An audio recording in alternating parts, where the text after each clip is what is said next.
Bonjour bien-aimés frères et sœurs, que le Seigneur nous bénisse ce matin. Tous, louange et gloire à Jésus-Christ pour la victoire quotidienne, la force et la puissance que nous avons en lui.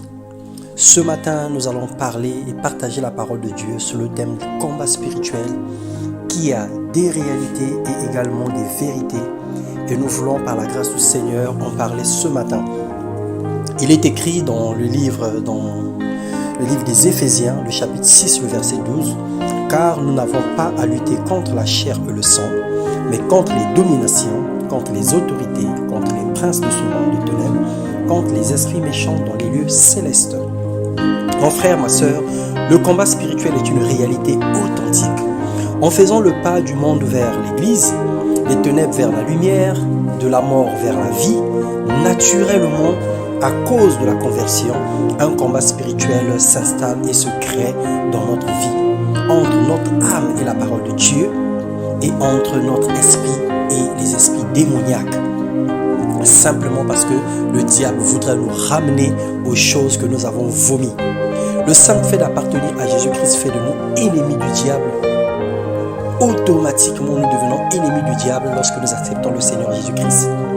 La réalité est que le diable est descendu vers nous animé d'une grande colère, sachant qu'il a peu de temps. Il est venu que pour dérober, égorger et détruire. Selon l'Apocalypse, le chapitre 12, le verset 11. Il n'est pas venu pour nous faire du bien, mais il est venu pour détruire. Il est venu pour égorger et il est venu pour nuire à notre vie. Ça, c'est la réalité du combat spirituel. Et la vérité du combat spirituel, c'est que Christ a effacé l'acte dont les ordonnances nous condamnaient et qui subsistait contre nous. Et il les a détruits en le clouant à la croix. Il a dépouillé les dominations et les autorités et les a livrées publiquement en spectacle en triomphant d'elles par la croix. Ça, c'est la vérité en ce qui concerne le combat spirituel. Nous sommes forts. La parole de Dieu demeure en nous et nous avons vaincu le malin. Selon 1 Jean, le chapitre 2, le verset 14. Jésus nous dit dans sa parole qu'il voyait Satan tomber du ciel comme un éclair. Et voici, il nous a donné le pouvoir de marcher sur les serpents et les scorpions et sur toute la puissance de l'ennemi et rien ne pourra nous nuire. Selon Luc 10, le verset 18 à 19. Pour gagner ce combat, nous avons besoin de prendre conscience que nous ne sommes pas la proie de Satan, que nous ne sommes pas son terrain de jeu et que la victoire est certaine en Jésus-Christ. Si nous souffrons aujourd'hui, c'est parce que nous avons des alliances contractées directement ou indirectement, mais c'est à cause de notre ignorance. Mais au final, nous rentrons dans notre héritage et nous manifestons la victoire en Jésus-Christ par la grâce de Dieu. Alors ce matin, sois certain, sois certaine que la victoire de la croix est réelle et que Christ aujourd'hui s'emploie à te délivrer. Christ aujourd'hui éclaire tes yeux et t'emmène à une délivrance complète. Il faut simplement que tu reconnaisses la grâce de Dieu sur ta vie. Tu reconnaisses que l'œuvre de Christ est parfaite. Tu reconnaisses que l'œuvre de Christ est réelle. Et en te levant, en changeant de position, et Dieu changera ta situation. Alors nous allons prier ce matin.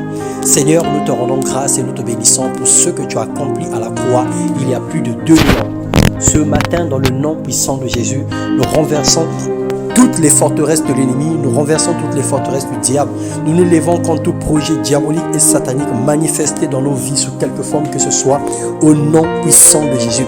Quelles que soient nos faiblesses, nos manquements, quels que soient nos déboires, quelle que soit notre inconsistance dans la foi, mais par la victoire de la croix de Jésus-Christ, nous ramenons toute pensée captive à l'obéissance de Christ et nous détruisons toutes les œuvres du diable dans le nom de Jésus.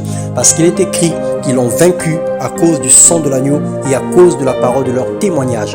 Nous témoignons la victoire, nous confessons la victoire, nous confessons la puissance de Dieu dans nos vies, dans le nom puissant de Jésus-Christ.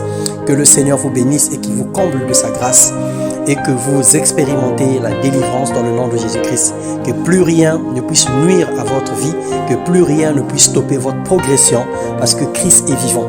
Il est le chemin, la vérité et la vie. Que le Seigneur vous bénisse excellent dimanche et bonne nouvelle semaine qui s'annonce dans le nom de Jésus. Amen.